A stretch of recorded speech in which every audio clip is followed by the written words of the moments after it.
So what I've noticed this month of August of 2025 is that we could actually use some review on conditional statements. Conditional statements in various forms come up over the course of the test.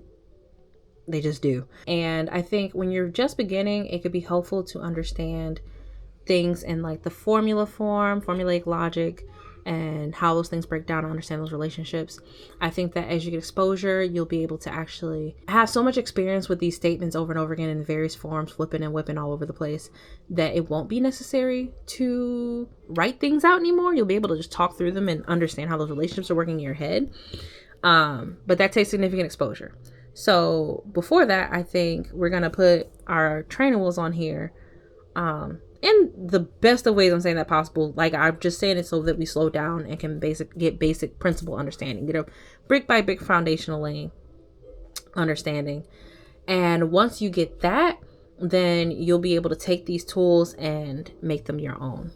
So the first thing we're going to do is we're going to talk about, there we go, conditional statements as a whole. So a conditional statement is a basic form of if A, then B. All right. So whenever you have something that's labeled as an if statement, the ifs are here. If this thing happens, the arrow means then you know that B. Okay. And I really do mean you know that B, because another thing about this, when you see the stuff about sufficient and necessary, that relates to it being a conditional statement.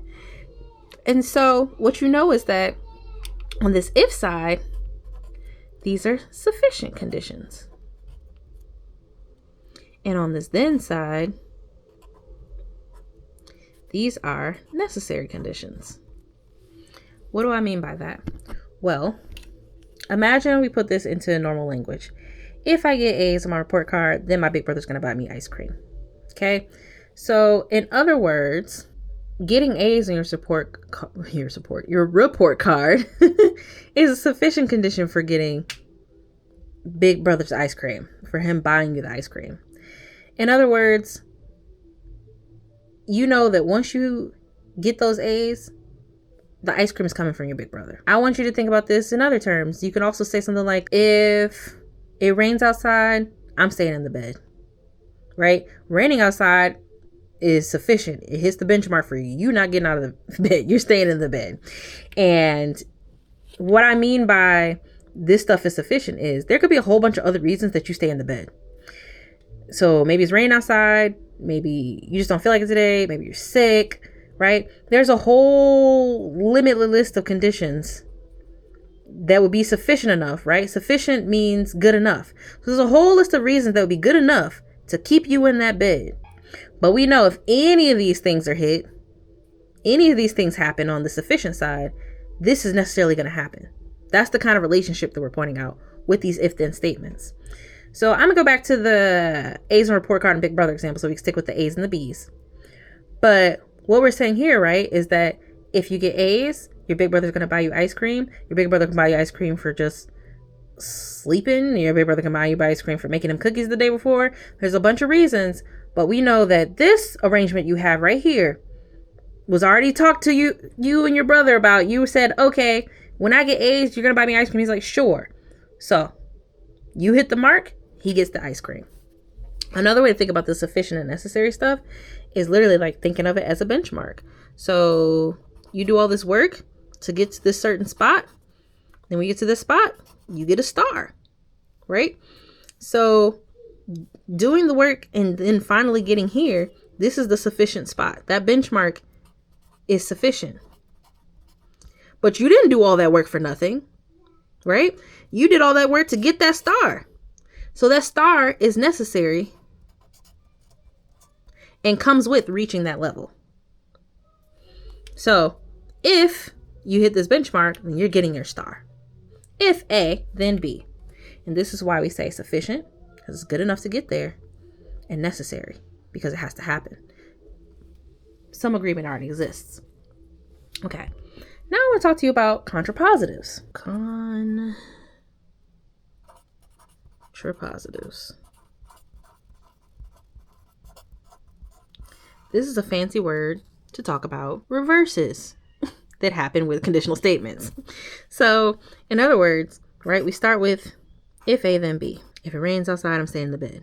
If I get A's on my report card, my big brother buys me ice cream. Right? We understand that these things that happen over here are sufficient conditions to get that to that B based on prior agreement. But there's another way to say this. And that's what contrapositives point out, is that there's an alternate way to say this thing. It'll mean the exact same thing, but it sounds different. And it sounds the reverse order. So what I mean by that is that we can flip this and we'll switch sides. So we'll flip the B over to this side. We'll flip the A over to this side. But you can't just flip them. This is kind of like an algebra. When you flip fractions. Is it fractions? Child, I don't remember anymore. But I know that you flip something and you have to carry over negatives and flip them. Their properties. Similar thing happens here with language and logic. If you flip it on the other side of that arrow, it's going to get flipped from a positive value to a negative value. So let's stick with the A's and the big brother buying ice cream example. Again, sticking with A's and B's. So here I said, if I get A's, then my big brother's going to buy me ice cream. Well, the contrapositive of that, the reverse form, but saying the exact same thing in a different way, is if my big brother doesn't buy me ice cream, then what happens? You know you didn't get your A's. How do we know that? Ajane, what? Well, remember what I told you. If you get A's, then your big brother is going to buy you ice cream. That was the agreement. So if he didn't buy you ice cream, there's no way he violated that agreement. That means you didn't get the A's. We can safely bet that. And we can start over here too. Imagine this is your initial agreement.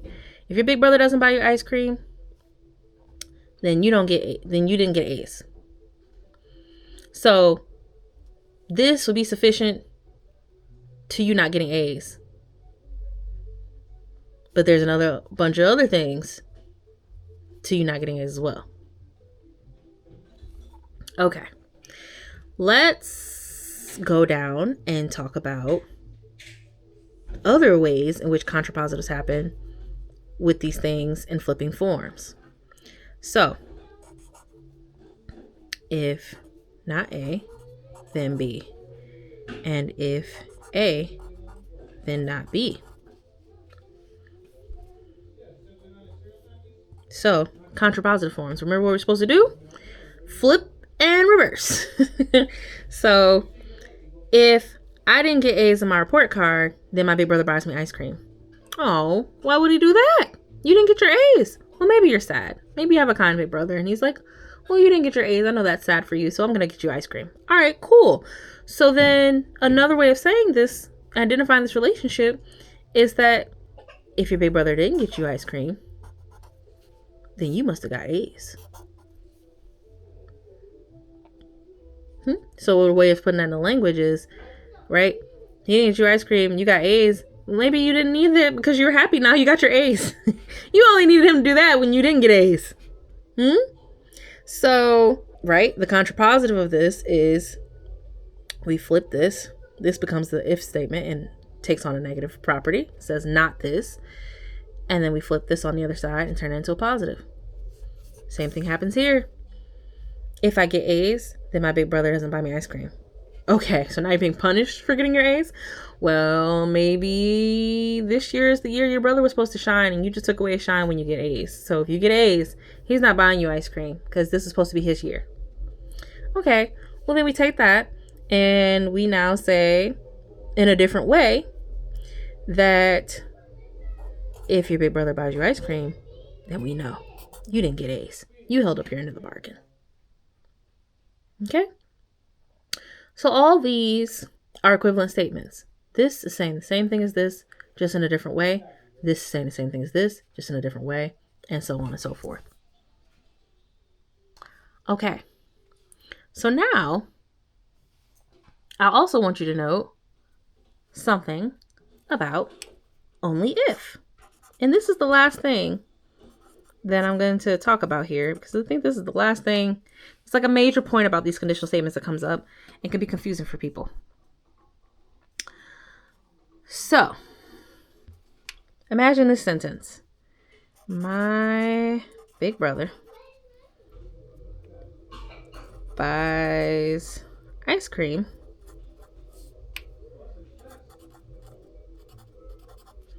only if I get A's. Okay. So this isn't your normal situation. This is only if. So it's not like my big brother buys me ice cream if I get A's, which would be saying if I get A's, my big brother buys me ice cream. Because this isn't sufficient. This is necessary. You only get the ice cream. You only get the ice cream if you get A's. So this is identifying a necessary condition. So another way of putting this is if B, then A.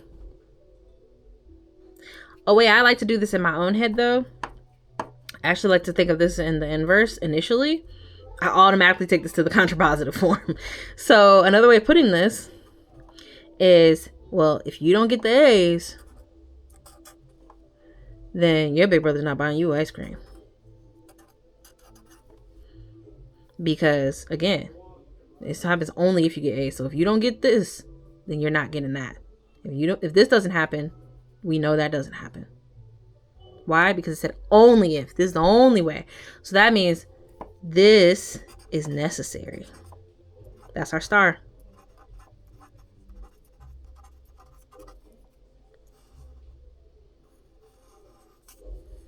And the only if tells us that. So with these, it would usually be like if you see that if, right? So imagine that only wasn't there. My big brother buys ice cream if I get A's. Well, in that statement, you would say if A, then B. But that only takes, hold on, let me go back. If A, then B, which means A is sufficient to get B necessarily. But if I put that only there, now we flip it. Now all of a sudden this is the necessary thing. Because this can't happen without this. Right? So if this happens, it becomes sufficient for this because this has to happen in order to see that. Right? If you don't see this, that's why I think about this in this order. It makes it clear for me in my mind. Maybe it'll do the same for you. If you don't see this, then you're not getting that. So yeah, I usually start on the inverse. And then I also know the contrapositive is if B, then A. But my big brother buys me ice cream.